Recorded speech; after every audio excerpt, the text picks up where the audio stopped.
If you've already played through last year's Grand Theft Auto 4, you have a pretty good idea of what to expect in episodes from Liberty City. The included episodes, The Lost and Damned and The Ballad of Gay Tony, take place concurrently with the original game's storyline. And while each introduces a handful of new features, the core gameplay remains largely unchanged. The option to purchase these episodes together as a standalone product is awesome if you enjoyed GTA 4 but have since parted with your copy. And even if you passed on Niko Bellic's adventure completely, there's no reason you can't have a great time with new boys Johnny Klebitz and Luis Lopez.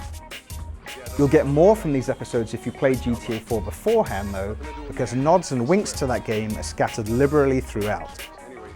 Similarly, you do well to hold off on playing The Ballad of Gay Tony until after you've beaten, or at least spent a good amount of time with The Lost and Damned. In that episode, you assume the role of Johnny Klebitz, a high-ranking member of the Lost biker gang who regularly disagrees with its trigger-happy leader, Billy Gray. Klebitz, who isn't a particularly likable protagonist, sees no need for the gang to go to war with rivals, the Angels of Death. But anytime the two gangs clash, you end up doing most of the killing anyway. New weapons added to the existing GTA 4 arsenal in The Lost and Damned include a grenade launcher, pipe bombs, and a couple of shotguns.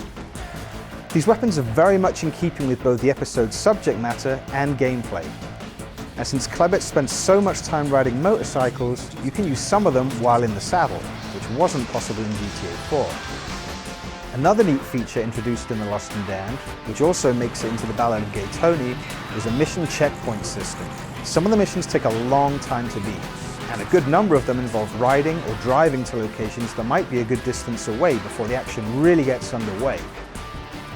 In GTA 4 it could be frustrating to fail these missions, because doing so meant restarting them from the very beginning.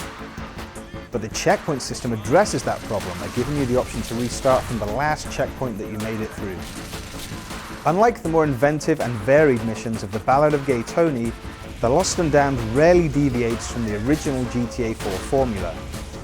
You get to ride alongside your gang brothers occasionally, and you can call for backup from them during certain missions, but playing as Klebitz feels a lot like playing as Bellic for the most part. Given Lopez's penchant for parachutes and the prominence of helicopters in his episode, his view is often very different.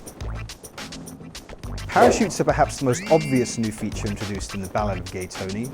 And while there aren't many missions that use them, those that do are definitely some of the episode's best. You can use parachutes outside of story missions as well, and the controls while falling are easy enough to grasp that you'll be hitting the centers of targets, gliding through rings in the air, and landing on moving vehicles in base jump challenges in no time. Other activities that you're introduced to during Lopez's compelling story include dancing and drinking minigames, hitting golf balls at a driving range, and competing in and betting on cage fighting tournaments.